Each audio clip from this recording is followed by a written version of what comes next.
I'm thinking of having her to marry my son. You can't have children, can you? That's why I was against the marriage, to marry to an older woman like you." My mother-in-law spoke these words with a smile, a younger woman sitting beside her.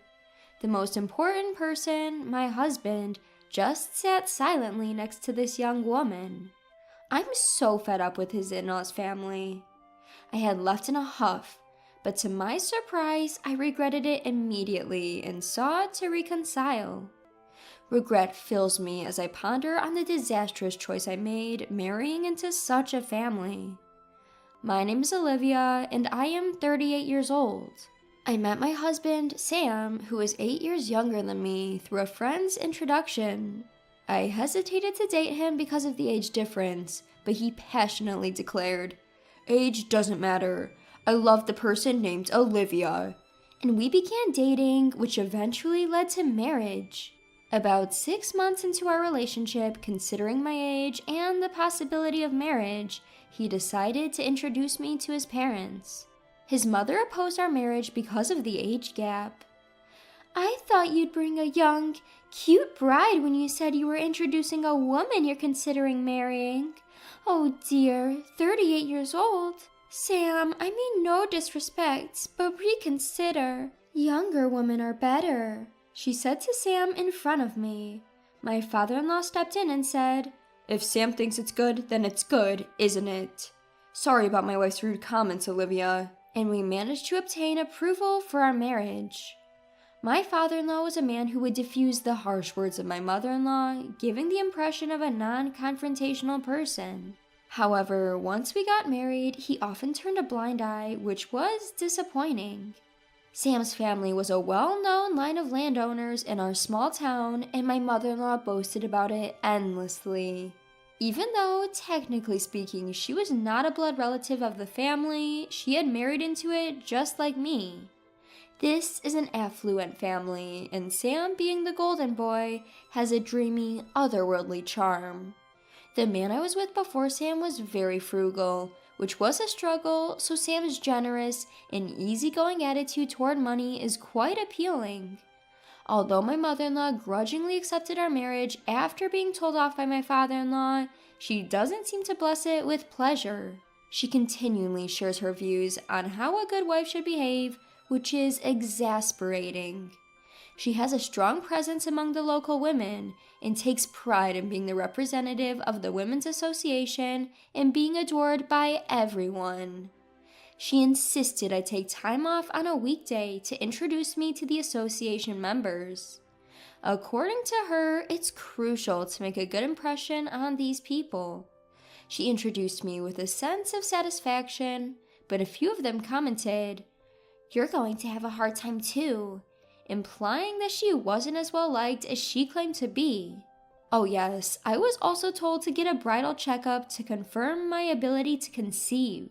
I can't deny that I was somewhat repulsed by the fact that it was my mother-in-law, not Sam, who ordered this, but honestly, I was also curious about whether I could become pregnant, so I agreed. Gynecological exams, they're not a pleasant experience. Despite being services for women, I wish there was a way to have them without discomfort. Is it just me who finds the waiting time for the examination while seated on that chair incredibly torturous? Overcoming such pain, the results of my bridal health check were good. I felt relieved at the doctor's words, "You're fine." Sam seemed to be worried deep down, and he looked relieved when I told him the results. Of course, I told my mother-in-law about the medical results.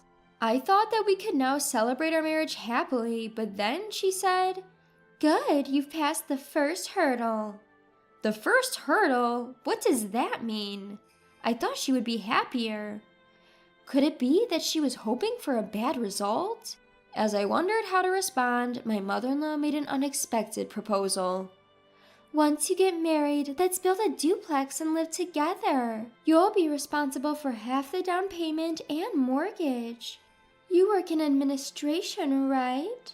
Your salary is probably low, but you should be able to handle that if you've been working until this age." A duplex? Living together? The down payment and mortgage on me? I was confused by this sudden barrage. I glanced at my husband sitting next to me, but he didn't seem to say anything. Come on, help me out. About living together, I haven't heard anything from Sam. Putting aside the fact that she had slighted my job, I had asked about the duplex and living together first. You haven't heard? Oh, Sam must have thought it was too obvious to say such thing. That's not good. We've always said that when Sam gets married, we'll build a house here and live together. I was chilled. Always? Is she saying that she brainwashed Sam by repeating it over and over? That's right. That's what I had in mind. What? I didn't hear about this. Why are you admitting it so easily? I'm sorry, but I wasn't aware of this matter, and I can't decide without discussing it with Sam, so could you hold off on it for now? Saying that, I left my in-laws' house. Later, when I confirmed with Sam, he said that after marriage, he was planning to build a duplex on his parents' property and live with them. I was angry that I hadn't been told, but he said, "Sorry, I forgot to tell you." I now think I should have decided not to get married at this point. Sam is kind and handsome, and I thought that given my age, I wouldn't be able to meet someone nice if I let him go, and I went down the wrong path. Now, I would surely be furious that he brushed off the matter of living with his parents as, "I forgot to tell you," but at the time, I was charmed by Sam saying, "I'm sorry." I must have been lured by the bait of marriage and had my head in the clouds. As a result, I ended up building a duplex as my mother-in-law wished, and I started married life by bearing half of the down payment and mortgage. Half a year after our marriage, I got pregnant. Just in case, I kept it a secret from my in-laws until I reached a stable period. I thought there might be a chance that something could go wrong. Once I was stable, I reported to my in-laws. Of course, they were overjoyed and were already discussing what to name the baby. They naturally expected it to be a boy, but we still didn't know the sex, so we can't say for sure. There is pressure, but it's nice to be able to make them happy. Taking precautions, I was suggested to quit my job, but since I'm helping out with my family's business, I have a somewhat flexible position. I decided to continue as long as I'm not overdoing it. My pregnancy was going smoothly, and I started to feel the long-awaited movements of the baby. The sensation of a tiny life stirring inside me is somewhat mysterious, yet filled with happiness. I am filled with gratitude for the joy of being born a woman and experiencing this joy. My husband Sam and my in-laws look forward to the baby's growth every time I go for a checkup, and I am eagerly waiting for a child's birth. I have a feeling that my relationship with my mother-in-law will significantly improve once this child is born. One day, when I felt like every day was sparkling, I noticed that the baby's movements were getting weaker. I was consumed with a sense of indescribable anxiety and rushed to the hospital. The doctors told me something was wrong with the baby. Why? How? I was living my life as usual. What did I do wrong? Fear overcame me. Because of the risks, I was hospitalized right away. Despite the doctor's efforts, my child embarked on a journey to heaven. Just a few more months and I could have met my child. Why did it happen so suddenly? It was just yesterday when the baby was moving energetically inside me. Was it my fault? As I cried in sorrow, the words from my supportive husband hit me hard. "How long are you going to cry? It's over, isn't it? Crying won't bring the baby back. Stop crying." I was stunned. What was he saying? Our child has just passed away. Despite being surprised by this cold side of Sam I had never seen before, my shattered mental state left me no choice but to remain silent. Then came the day of my discharge from the hospital. Sam didn't come to pick me up. I mustered a smile and assured the nurses who were worried about me going home alone that I would be okay. When I arrived home by taxi, I was greeted by Sam, my mother-in-law, and an unfamiliar woman. "Welcome back. It's a shame, isn't it?" said my mother-in-law with a strange smile. "Yes?" I responded and took a seat on the living room couch as suggested. The seating arrangement was odd, with my mother-in-law and the woman sitting across from me on a bench, and Sam sitting next to them, not making any attempt to comfort me or make eye contact. Then my mother-in-law spoke. "We've discussed this with Sam, but you can't have children anymore, can you? We don't need a daughter-in-law who can't produce an heir, so we thought we'd have this girl marry Sam." Being confronted with such words when I'm still recovering from the shock of the miscarriage? Tears welled up in my eyes. But I had to stay strong, reminding myself that crying would be admitting defeat. I kept my head down, unable to lift my face.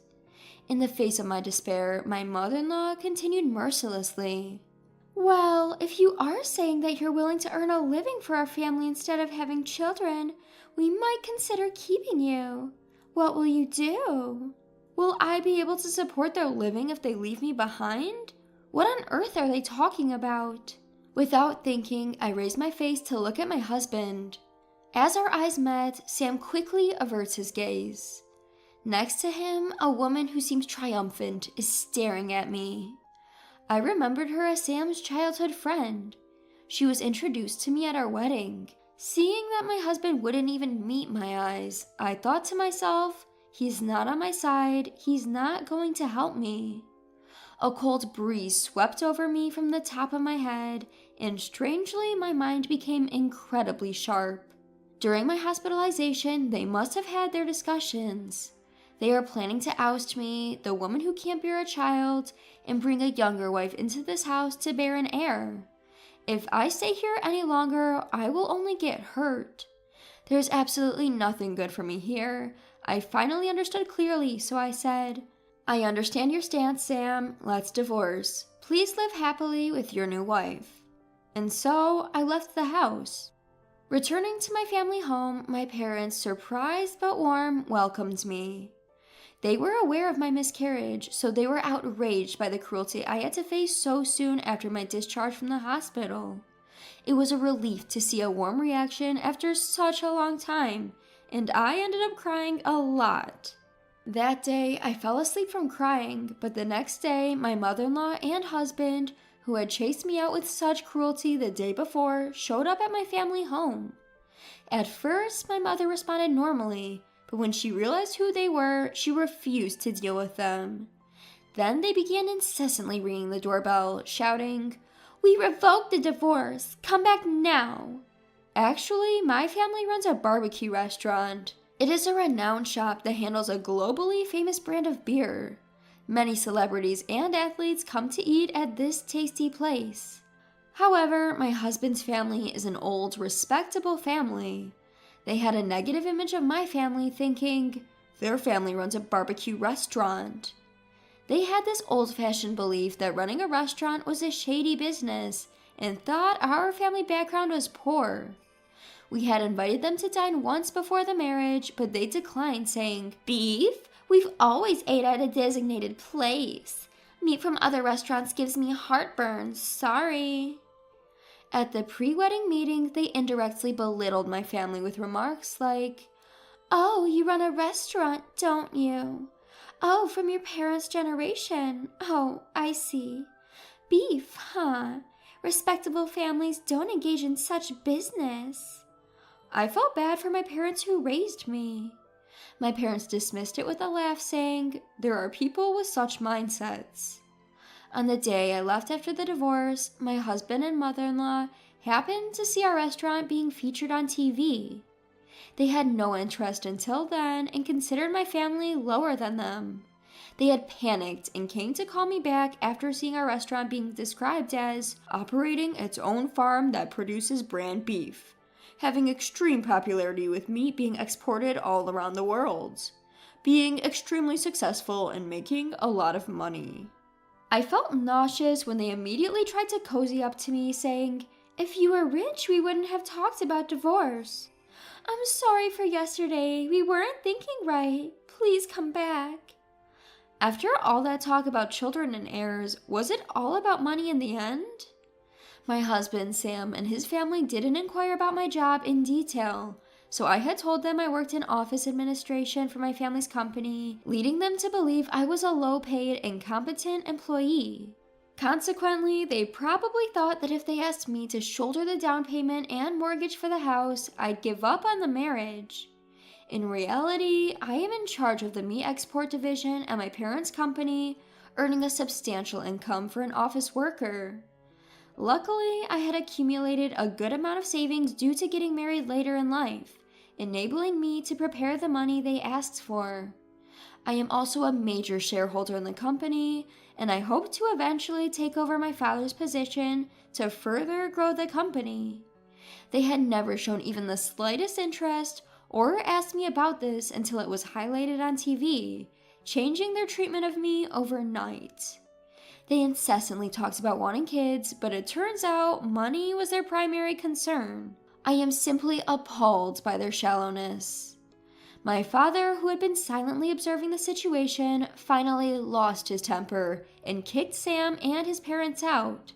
"Thank you, Dad, you saved me," I said. My father, still seething with anger, started drinking and cursing at them. He had me explain everything from before the marriage without holding back any details.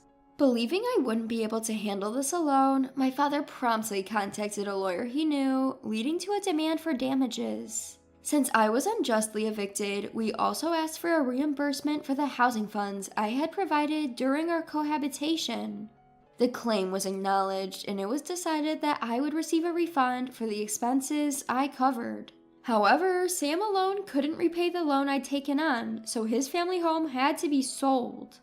Because they had built a luxurious house on a rural property just for show, even after selling it, there was a considerable mortgage left that Sam and his parents would have to pay. Moreover, it was a house filled with the eccentricities of Sam's mother, so finding a buyer willing to accept it as is seemed doubtful, implying that disposal could take time. Fortunately, they managed to sell some land they owned separately, allowing me to get my money back first, which was a relief. At this point, I was glad I married into a landlord's family. Sam and his parents were forced to leave their beloved two-family home and now seemed to be scraping by in a rented apartment, struggling to repay their loan. Oh, and about the woman who was planning to remarry Sam, who was a childhood friend, she was only interested because she thought she'd live in a large house and that his family was wealthy. As soon as she found out that they were going to lose the house and still be in debt, she disappeared. I believe it was the right decision for her to run away, because if she had married him, she might have been forced to have a child, and perhaps even made to work because of her young age. This area is still quite rural, so word spreads fast. For better or worse, gossip is quick to circulate, especially when it involves a well-known family like Sam's. People seem to be buzzing with interest, making comments like, "They treated the wife terribly and drove her out. They used to show off their big house, but now they're in debt and living in an apartment. Having been abandoned by both the wife and potential new wife, their family line will probably end with this generation." It's amazing to see how accurate the rumors are, and to wonder where and who saw all this. The power of a rural network is truly something to be reckoned with.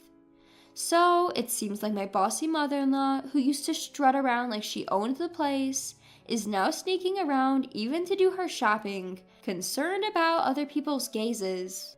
My parents told me, "We told you not to marry into a family that would insist on testing whether you could get pregnant before marriage, didn't we?" And shrugged off the whole situation.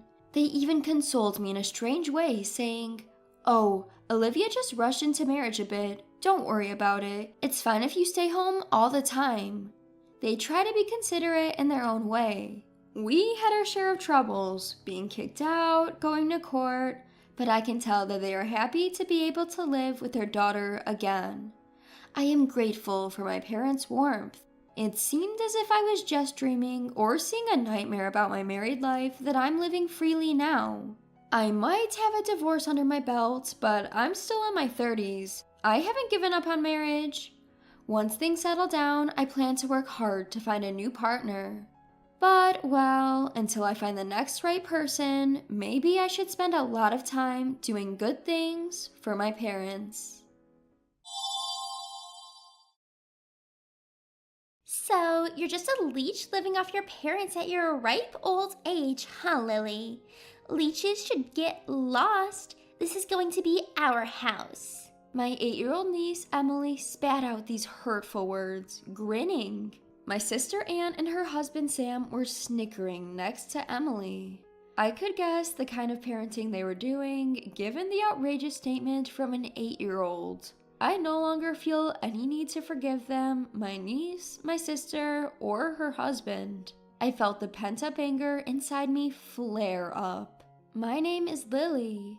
I live with my parents at our family home. I used to live on my own, but I moved back home because I was worried about my aging parents. I love my work, and I'm not at all interested in relationships. I never intended to get married in my life, and one of the reasons I decided to live at home was to cherish the time I had with my parents. My dad was a chef, and of course, he's really good at cooking. Even after retiring, he cooked for us at home, and I always looked forward to meals. Having experienced living alone, I missed my dad's cooking, which is one of the reasons why I returned home, but that's a secret. When I decided to live with them and support the household, my mom retired from the part-time job she had held for many years. She was hesitant, but I suggested it might be the right time. Both my mom and dad had been doing a lot of standing at their jobs and had sometimes thrown out their backs. I convinced them to quit their jobs, telling them there was no need to push themselves since I was supporting the household. I'm a mess outside of work, and I'm not good at housekeeping, so I appreciate that my parents are at home doing chores. It's a win-win relationship between my parents and me. Disturbing the stable life are my sister and her family. My sister Anne and her husband Sam bring their 8-year-old daughter Emily almost every week.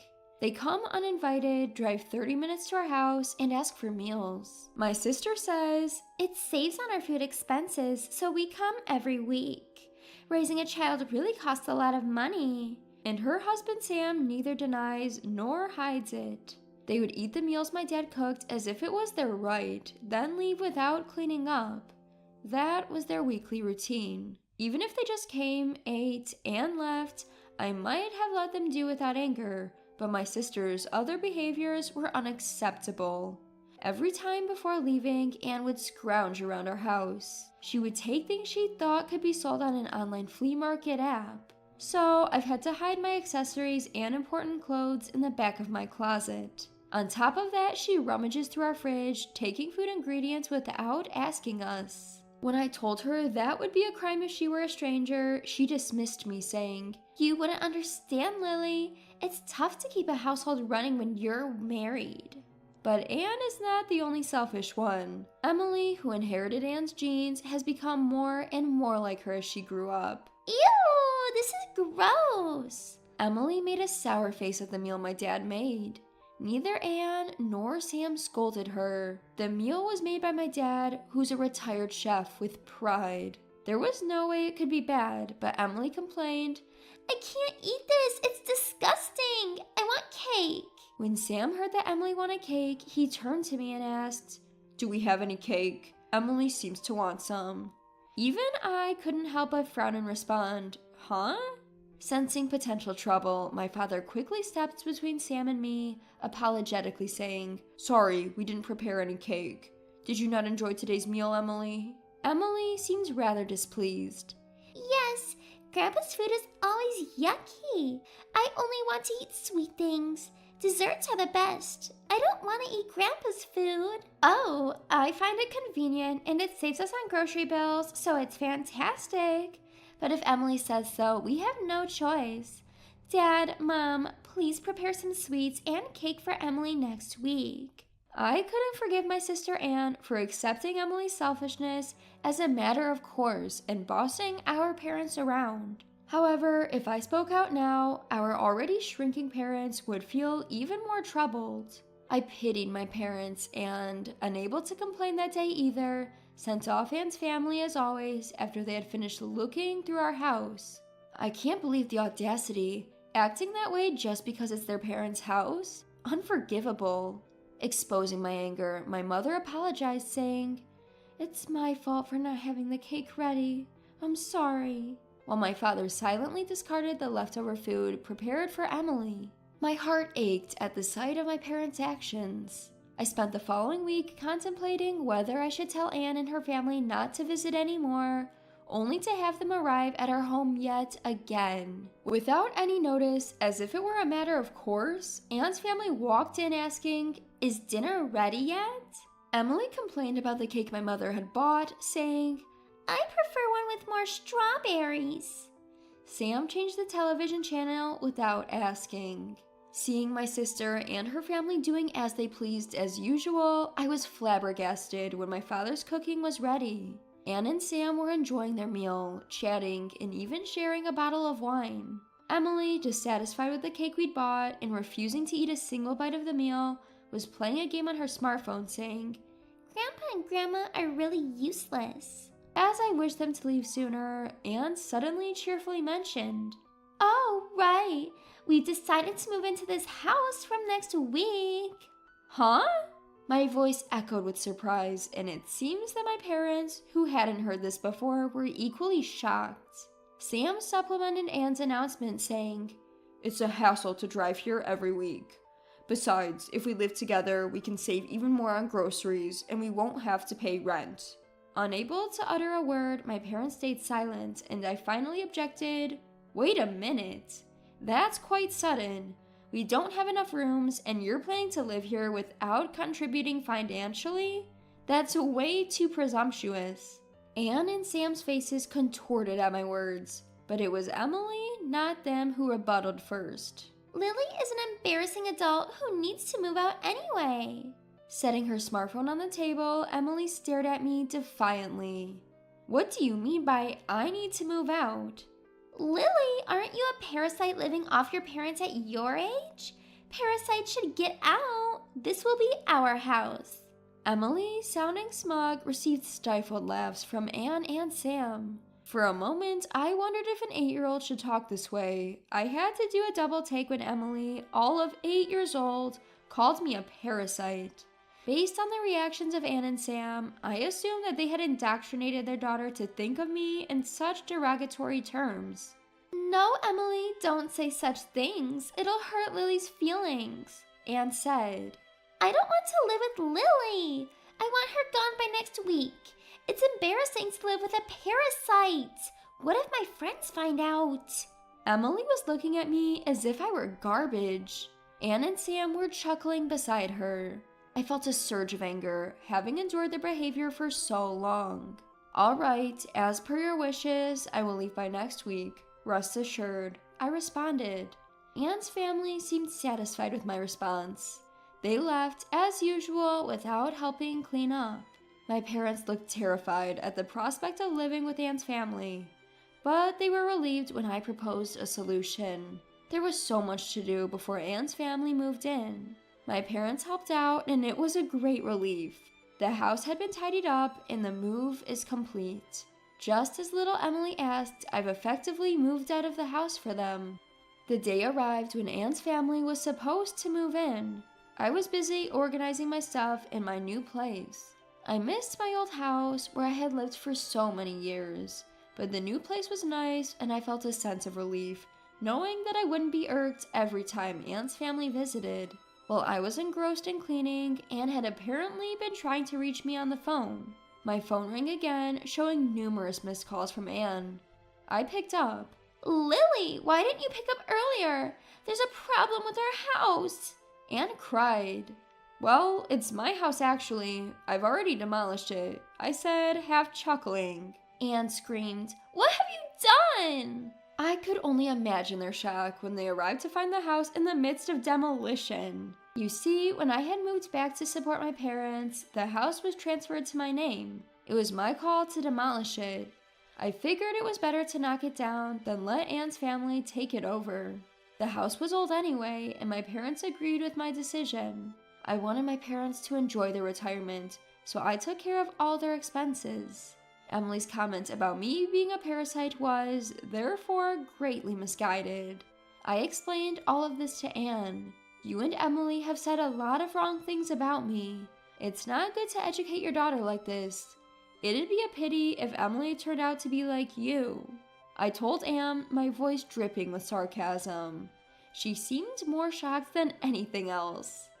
She'd selfishly run her mouth and then came to me almost in tears asking, "What should we do? After all, we've already terminated our lease and moved out from our previous house. We're going to end up homeless. Emily is still only 8 years old." "Maybe it's good for Emily to experience hardship," I responded casually while continuing to clean. Anne started crying. "How could you be so heartless?" I thought that should be my line. Who was it that repeatedly insulted me through their own words and through their daughter? I asked her. "I'm sorry. I'll make Emily apologize too. Please, just for tonight, let us stay in your new place," Anne begged. "No can do. Both Dad and Mom are now scared to meet you. You always say negative things. Our new home is fully accessible and they both seem to like it. Please stop interfering with our happiness. I'm hanging up now. I'm busy." "Wait, please!" Anne was still yelling, but I mercilessly hung up the phone. Afterwards, Anne kept calling numerous times, but I ignored her. It seemed like she also tried to reach out to our parents, but they too ignored her calls. Eventually, the relentless call stopped. Presumably, Anne and her family managed to find a place to stay. When I wondered where they went, my mother explained the situation to Dad and me a few days later. Apparently, Anne had been sending messages to Mom via text only. It seems she's now staying with Sam's parents. Sam's mom, i.e. Anne's mother-in-law, is a very strict woman when it comes to rules and manners, and Anne disliked her. Anne appears to be struggling living under the roof of such a stern mother-in-law. Emily, too, who used to be spoiled rotten, seems to be learning a lot from this strict mother-in-law. There's no doubt she would have grown into a terrible adult if she continued her old ways, so in retrospect, this seems to be a good thing. It may be tough on Emily, but it's unavoidable. I hope she'll manage to become a well-mannered grown-up. It seems Anne and Sam were more broke than we imagined. Sam was a fan of gambling, frequently squandering his money on various bets. Anne wasn't against gambling and didn't stop him, even enjoying it with him at times. However, they accumulated a substantial amount of debt due to their gambling. In order to repay this debt, it seems that they wanted to live with our parents. I was dumbfounded by how audacious their reason was. Sam ended up returning to his parents' house, but reportedly disappeared after a few days. Whether he ran away of his own accord due to being chased by debt collectors, or was forcibly taken away to work, it was unclear. Regardless, since he left a note saying, "I'm leaving home. Please don't search for me," the police treated it as a case of him simply leaving home. Anne, without any savings, is now apparently working multiple jobs from dawn to dusk. She's sending daily messages to Mom about her hardships, but it seems Mom has no intention of helping Anne. "We raised her that way, but I think this is a necessary trial for her," Mom said. For your information, our parents and Sam's parents are on good terms and frequently communicate. When Mom apologized to Sam's mom for the trouble caused by Anne and Emily, Sam's mom energetically responded, "Having these kids who are worth educating has added some spice to my life. I apologize for the trouble my son caused. As an apology, I'll make sure to educate my daughter-in-law and granddaughter well." Anyway, my parents and I are relieved to have cut ties with Anne and her family. We're relishing the fact that we can now spend our days without the constant dread and annoyance. Dad, who had lost some confidence in his cooking after Emily's criticism, is now joyfully showing off his culinary skills thanks to our new house with a spacious kitchen. I've always loved Dad's cooking, and every time I say, "delicious," he seems more motivated to cook. Mom, who used to get exhausted every time Anne's family visited and lost the energy to go outside, is now often going out since we moved. She joined a local club and resumed her old hobby of painting. My mom's forte is watercolor painting. She's always joyfully crafting her artwork under the gentle guidance of her teacher. Recently, she's been heading out to the park, sketchbook in hand, to draw various objects and scenes. We're eagerly looking forward to the upcoming exhibition by the art club my mom is a part of, and we plan to attend. My life continues as it always has. Busy but enjoyable as I continue doing the work I love. The constant nagging from my sister and her family has finally ceased, reducing my stress levels significantly. It wasn't until I felt this relief that I realized just how much stress they had been causing me. It's refreshing to remember just how bright and cheerful I can be. My parents are aging, but they are enjoying their lives now, which makes me happy. Even if they eventually need care, our home is equipped with accessibility features, making caregiving easier. Lily, thanks to you, we are so happy. We truly appreciate it.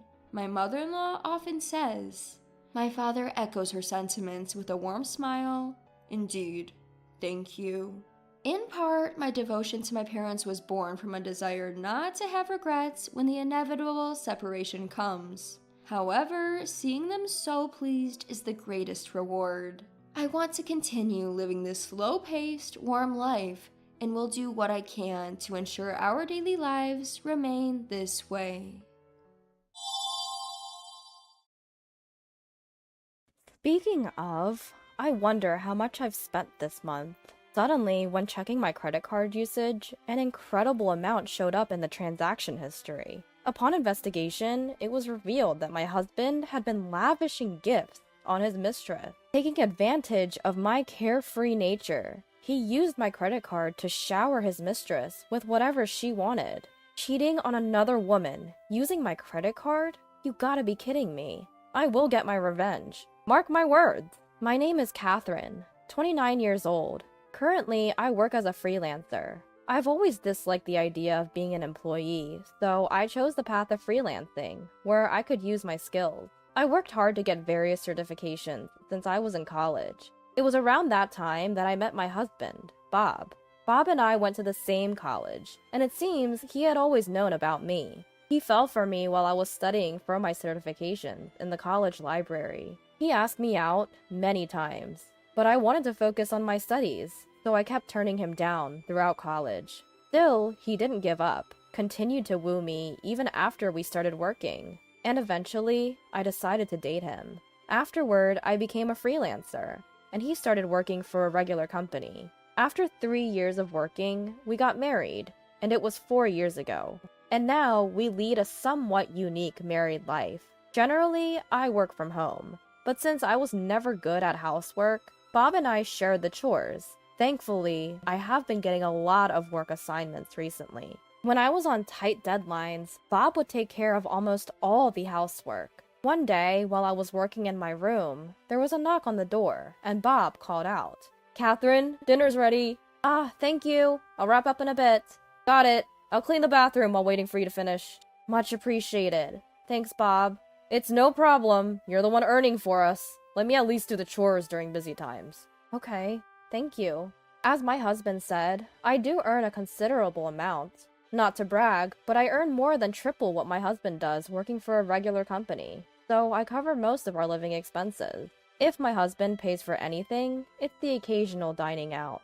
I pay for everything from the apartment rent to utility bills. Friends who know about our lifestyle always exclaim, "That's unbelievable!" But I never really had any complaints, because I don't have any material desires. I mostly save the money I earn. I work because I enjoy it, not because I want money. So I didn't really mind carrying most of the financial load. And I even felt grateful to my husband, who understood and supported my way of working. Then, one day, while I was working at home, a package arrived. The contents of the package addressed to me was a brand new computer. Given my line of work, a computer is indispensable. I immediately finished setting it up and started working with a renewed spirit.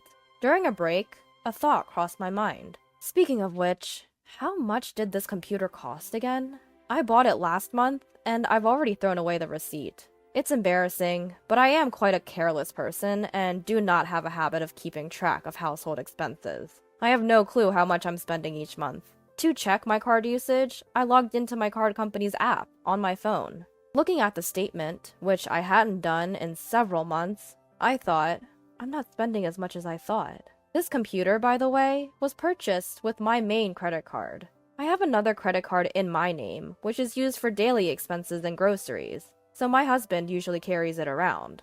I might as well check the usage of that card too. When I checked the statement on my phone, an unbelievable amount was displayed. What? $3,200? What the heck is this? The usage last month was a whopping $3,200. That's twice the price of the computer I bought. I quickly checked other months and found that between $2,000 and $4,000 had been charged in recent months. This can't just be from living expenses. To my surprise, most of the card usage was at high-end stores for women's items. I've never received any luxury brand items from my husband.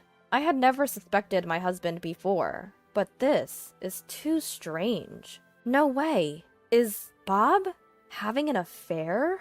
The shocking reality made my head spin. Despite the shock, curiosity got the better of me, and I began to meticulously check each statement. Looking in more detail, I found charges from a travel booking site. He seemed to be booking frequently on the site, spending a considerable amount on accommodations. With a sinking feeling, I quickly checked the calendar. Sure enough, a few days after using the travel site, my husband was always going on business trips. I don't want to believe it, but with all this evidence, it's hard to dismiss it as a misunderstanding. How could this happen? Why? With a poker face, was he lavishing his mistress with my credit card? But I guess I loved my husband more than I thought. I just couldn't believe it, and I wanted to deny it somehow. This might just be him fronting the company's travel expenses. Maybe he bought something to surprise me and is hiding it. As I thought of these unlikely possibilities, I tried to deceive myself for a few days. At my wit's end, I needed reassurance and ended up checking his phone while he was asleep. Praying, I opened his messaging app, and sure enough, there was evidence of him getting along well with a woman who seemed to be his mistress. "I'll buy anything for you. My workaholic wife is the one earning it. LOL. Bob, you're the best. I want Louis Vuitton's new bag next. Of course I'll buy it for you. Looking forward to our trip next month, too. The inn we stayed at last time was great, but next time we're going abroad. I can't wait till next month. This time, we're going to take it easy and deepen our love. Just the two of us." The moment I finished reading everything, a surge of indignation consumed me. An array of disgusting remarks, unimaginable from my normally cool husband Bob, made me feel sick. By this time, my feelings towards Bob had shifted from sadness to anger. A workaholic wife? That must be me he's talking about. A trip next month? Abroad? Just how much can a person ridicule someone else? I thought he understood my job, but in the end, he only saw me as his cash cow. Being taken for granted to this extent? It's unforgivable. If he's thinking that way, well, I have my own idea too. And so, I decided to take my revenge on them. While checking their vacation schedule, I started preparing for my revenge. A week later, to prevent my revenge from being discovered, I was living as ordinarily as possible. Sure enough, when Bob came back from work, he started the conversation with an apologetic look. "Hey, I'm sorry for the sudden notice, but I have to go on a business trip abroad next month." Inside, I was thinking, gotcha. But I responded calmly. "A business trip abroad? That's unusual. You've always been on domestic trips." Well, our company is expanding its business overseas, too." "Oh, really? That's impressive. Being chosen for such an important trip." Well, yeah. Of course, Bob doesn't have the skills to do such an assignment. His company is a small general enterprise, and there's no way it's expanding overseas. As I watched Bob, he brought up this. "Oh, by the way, I'm going to use your credit card for personal shopping during the trip." "I see. I know it's tough to go abroad, but do your best on your trip." "Thanks. Sorry, Catherine, but I'll need you to take care of the payments." At Bob's words, I just smiled, without saying, "Okay," or "I understand." Seeing my reaction, Bob also beamed at me. According to Bob, he doesn't know when the trip will end. He said he would notify me of the return schedule as soon as it was decided. I can't believe he can lie with such a straight face. Almost admiring it, I simply replied, "Understood," and we ended our conversation. The day of his trip, Bob put on his shoes at the entrance, looked at me, and said with a smile, "I'm off." "Are you really going?" "What's the matter, Catherine? Are you gonna miss me?" "It's not like that, but I wonder if you're really going." "It's work. Understand that. I'll buy you a souvenir." Insisting it's a business trip while actually it's vacation with mistress? And still, he was trying to lure me with a souvenir. To him, I coldly responded, "Take care now. Bye-bye." At those words, my husband wore a curious expression, but ultimately said, "I'm heading out," and left our home in high spirits. From there, I began hastily tidying up the house. I packed all my belongings into boxes and shipped them to my parents' place. I had already informed my parents that I was divorcing Bob and would be leaving this house. While my mom and dad were furious with Bob, akin to a roaring blaze, I explained to them that I had a plan for vengeance on my own and would hire a lawyer to collect the money he used on his mistress.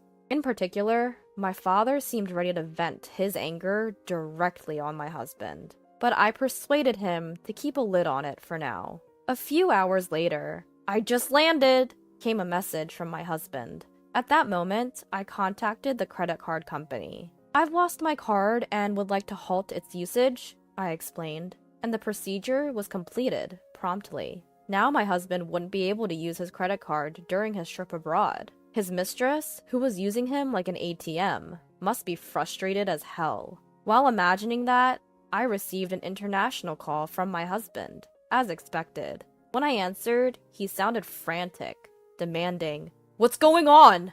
To his panic in question, I intentionally asked back in a puzzled tone, "What do you mean? What's up?" "My card isn't working." "Really now?" "What do you mean, really now? Haven't you heard about any issues with it?" "Issues?" "It's bizarre. I was able to use it to buy my plane ticket." Annoyed, my husband complained, to which I calmly explained, "It's not a glitch. I contacted the car company and had your card stopped." "What? Come on, Catherine. Quit joking around." Why would I joke about this? Clearly, your card isn't working. Isn't that obvious?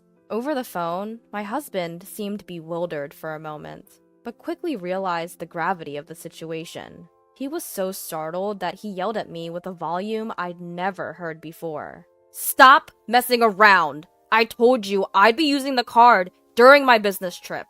Didn't I?" "Oh, did you mention something like that?" "Why the hell would you cancel it then? I can't pay for my accommodation or buy anything now." "Yup, that's true. But did I say you could use it?" "What? You? Stop messing around!" "In the first place, why should I cover the expenses for your little affair?" At those words, my husband was rendered speechless.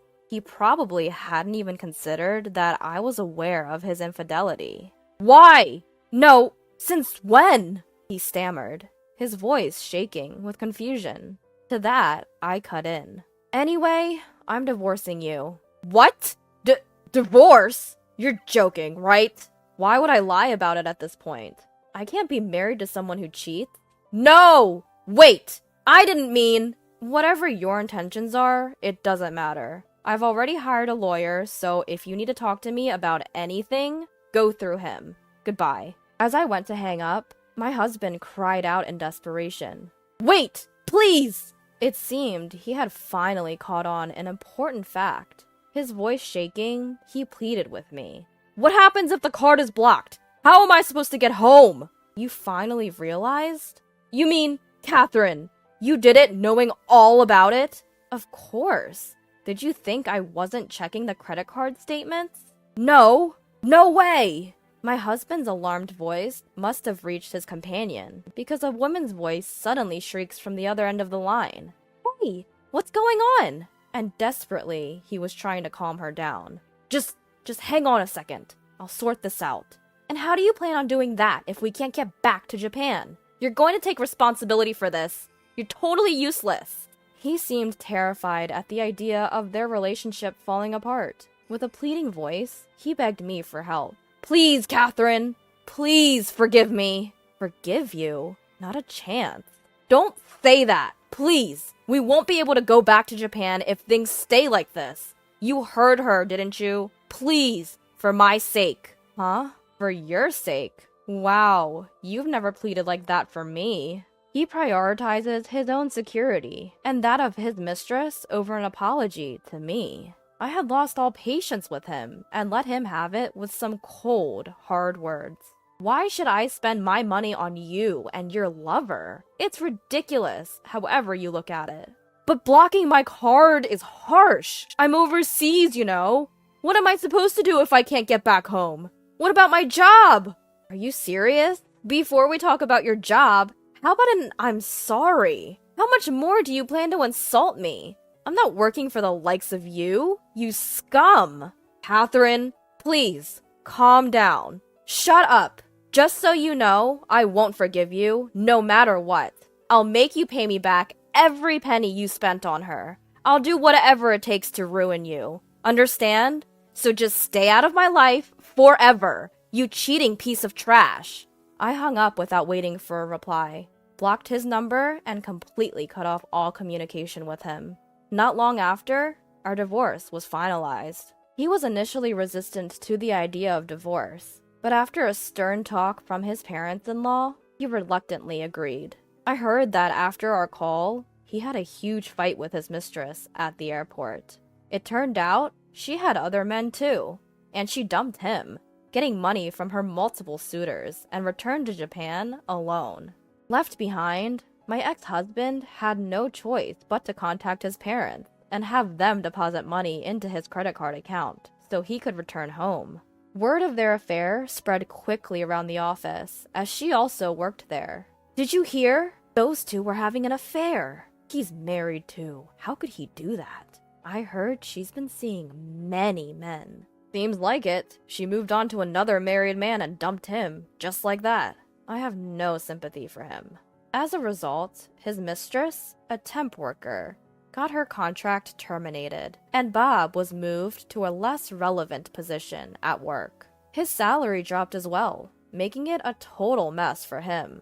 No matter how this turns out, I'm determined to have both of them pay me what they owe me in full. Of course, I intend to recover all the money that Bob has spent so far. I won't hear any excuses for not being able to pay. I'll do whatever it takes to squeeze every last penny out of them. They can regret their carefree affair as much as they want.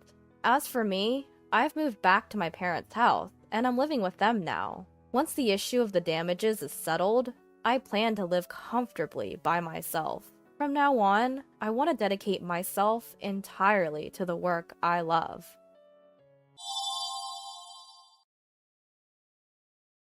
Getting asked out on the day of the summer festival. How romantic is that?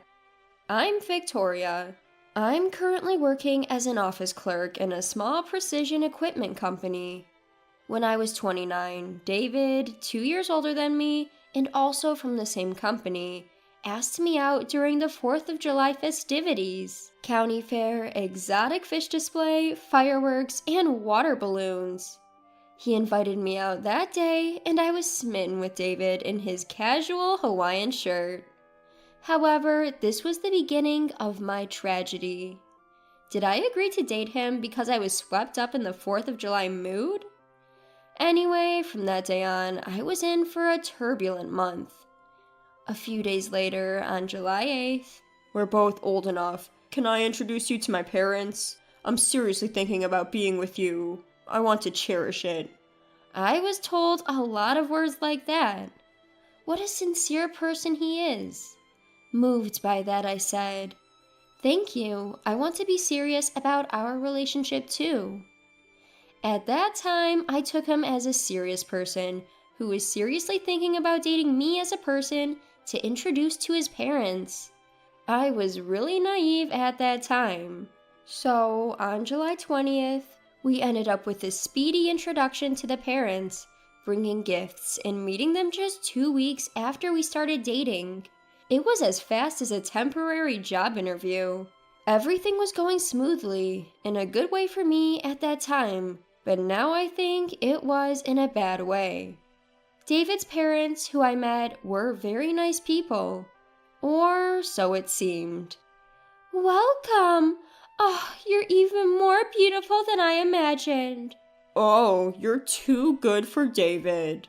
Both of them came to greet me at the entrance, and we thought young people might hate boring steak for food, so we bought delicatessen food. Please eat as much as you want. They even treated me to a feast, almost buffet style. I was in a dream. Thank you for such delicious food. I thanked them with gratitude. But Victoria is also good at cooking. Even though we have a company cafeteria, she always brings her own lunch. He praised me for being homely too. No way, he was watching me that closely? It's kind of embarrassing, but it's nice to have someone who pays attention to the details. At this point, I want to slap the old me. But anyway, I was so excited that even being observed about the lunchbox made me thrilled. Haha, she's such a beauty and can cook, and saves money with a lunchbox. She'll make a good wife, his father said. This is it. Get married soon, you guys. We seem to get along with her, David. If you don't get married soon, she'll be taken by someone else. At least to register the marriage. The conversation even slid to marriage. Even then, I found myself thinking, I'm loved to the point where people might think I want to get married soon. I was ready to dive headfirst into anything, even if there wasn't a visible opening. So here goes, David said. What do you think? We're both at a good age. We could get along well. I think you're more wonderful than anyone I've dated before, Victoria. I want you to be my wife as soon as possible. I want you to make the lunch you eat in the cafeteria for me too. Oh, thank you, I replied. Victoria, had so many things to react to. I agreed despite the pink cloudiness of my brain. Let's do the wedding later, but how about we register our marriage for now? It's sudden, but what about August 8th? My mother says it's a lucky and auspicious date. My parents say we can live together until we find a new home. Of course, we think living together is just temporary until we find a new home, and after that, it's up to us whether we continue living together or move to a new place. You can bring just the essentials for now, and gradually move the rest of your stuff from your house. He proposed. That's how, after a month of dating, I found myself in the whirlwind process of registering our marriage. My father-in-law said on the bright day, I'm taking a paid leave. I'll go too. And even the mother-in-law came along, leading to a large group of us going to the city hall. Then something happened at the city hall. While we were submitting the marriage registration and the female staff member was checking it, David went over to his parents, who were waiting a bit far off. And what conversation did I hear from there? Once the marriage registration is submitted, she's ours. Now she can't run away. We've got our golden goose. I couldn't believe my ears. In fact, I doubted them. After all, I couldn't imagine such a conversation from their previous friendly attitude. My in-laws were laughing vulgarly. And then my husband was saying something like, gotta catch 'em all, laughing in an equally crude manner. It was a quiet city hall. Their conversation was completely audible to me. The staff member and I looked at each other. Then she glanced at the marriage registration in her hand, then quietly asked me, What do you want to do? Huh? I asked. There are no omissions. We can accept it. But what do you want to do? The staff member quietly moved the documents from her lower desk to the counter between us. This document decides your life. She said that, then lowered her eyes. I took it and silently put it in my bag. There probably aren't many times when a submitted marriage registration is taken back at the counter, but I would later be grateful for the clerk's quick thinking. When I got home, All right, Victoria, hand over your checkbook, they said almost as soon as I took off my shoes at the entrance. Huh? I was taken aback. You are now the bride of this house by holding that document earlier. That means you've become our source of income. Come on, quickly. I took a second look at my mother-in-law's face in surprise. The tone of her voice had clearly dropped. It may have been my imagination, but even her facial expression seemed to have changed.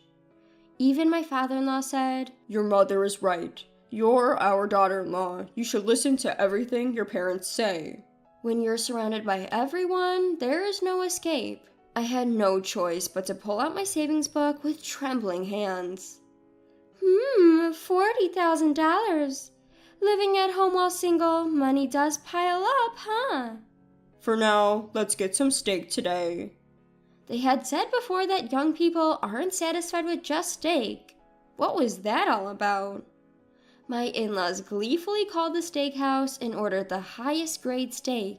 When the steak arrived, they made me take out my wallet from my bag and snatched it, took out 2 $100 bills, and paid. When the delivery man handed over the food and left, they pulled out all the bills left in the wallet and returned the empty wallet to me, saying, "Here." Huh? I sent a pleading look to my husband, but even my husband said, "Well, from now on, we share the same wallet. Take care of it. You are good at cooking. From today, you're in charge of my meals and those of my mother and father, and do all the cleaning too." I felt utterly desperate. David was unrecognizable from the man I knew just earlier today. The wife can stay in the corner of the house. I've put all of your things from your home there. They threw all of the packages sent from my home into the attic. I hugged the bag with the empty wallet that had all its money taken away from it. Things had turned out disastrously. The steak from earlier didn't taste like anything because I was too terrified. I probably managed to eat only about 2 pieces because I was so scared. I was at a loss, alone in the attic. But the moment I held that bag, I remembered something was in the bag. I dumped out the contents of the bag. It's here. It was the marriage certificate that I decided not to hand over earlier. It was a good thing I didn't hand it over. That was the only sliver of hope for me. I'll definitely use that hope to escape from here. I spent that night in the attic, meticulously plotting. 2 weeks later. Oh, are we ordering takeout today? It's the steak that you and Dad love. I got it 2 weeks ago too, and you both seem to enjoy it quite a lot. Well, aren't we lucky to have such a thoughtful daughter-in-law? It was now assumed that I would pay. Last time, I couldn't eat as they had taken the money from my wallet, but today I am going to eat as much as I want. Just as we were waiting, the steak arrived, and I received the large box. Oh, it seems to be more than last time. The box was 1 size bigger than the previous one. The reason would be understood later. As we sat around the food, dinner began. The high-end steak sauce is simply exquisite. It just melts in your mouth. My father-in-law and mother-in-law were singing praises. I'm glad to see Mom and Dad enjoying it, my husband said, acting as if he was being a dutiful son, though the money was not coming from his wallet. Then the doorbell rang. Ding dong! Coming! I answered the door. That's unusual, isn't it? At this time? Must be a courier. I could hear my mother-in-law's voice. Hello there. My mother had arrived. Huh? What? With a puzzled expression as if caught off guard, my in-laws and husband looked on as I invited my mother to the table. I thought I'd have my mom join us for dinner today, especially since it's such high-end steak, I said with a smile. My in-laws and husband seemed perplexed. They didn't know she was invited. I suppose they didn't have a reason to decline, though. Awkwardly, my father-in-law and mother-in-law cleared some space, into which my mother came and sat down. Well, she began as she picked up her utensils while everyone else continued their meals. I brought what I was asked to. Thank you, Mom, I replied. My father-in-law seemed to feel bad. "Oh no, we can't accept this," he mumbled, probably thinking it was a hostess gift. But what my mother brought out wasn't a gift, but an envelope. I took it, pulled out a piece of paper, and started reading it out loud. I decided to play my trump card. I didn't submit it. Boom! I thrust it in front of the three of them. Seeing it, the three of them opened their mouths in surprise. I said I did not submit the marriage license. I held up the paper lined with red ink taut in both hands. It clearly stated the submission date of August 8th. Why? But we went to the office. I heard my mother-in-law's raspy, strained voice. Because I heard you. Once the marriage license is submitted, she's ours. In the conversation that went, she can't escape now. That's why the office worker stops me from submitting it. Now I'm really glad I stopped. And then, the paper I held taut, I slightly adjusted its position in my hand and ripped it up in front of everyone. Oh! My mother-in-law let out a scream with her mouth still open. The sound of the paper tearing echoed in the room. My mother-in-law's wide-open eyes were vacant and pitiful. So much money. My father-in-law also let out a dry voice. I tore the paper into tiny pieces, crumpled it, and stuffed it into my bag. I picked up a piece of steak from the table, put it in my mouth, and savored it before swallowing. These steak bills, I'll leave them here with the other invoices. Let's have our last supper. Were we tricked? My husband, no, the man who was now nothing to me, screamed. Then, who's the one who deceived who? A roaring voice shouted back at him. It was my mother. The one who tried to trick my daughter with a marriage license was you. Before you blame others, be ashamed of what you've done. The momentum silenced everyone. My mother continued. It's easy to imagine and horrifying to think that my daughter was being oppressed by you three like this. I made the right choice coming here today. If she had been alone, you three might have forcefully taken the marriage license she had. I'm glad my mother came. I noticed that my hands were trembling slightly. By this point, I was a complete stranger, not only to my in-laws, but also to the man and woman standing over there. My fake in-laws and husband would simply have to accept the harsh reality of the costs for the purchased items they would have to shoulder. All three of them were so disheartened that none of them even felt like eating the steak.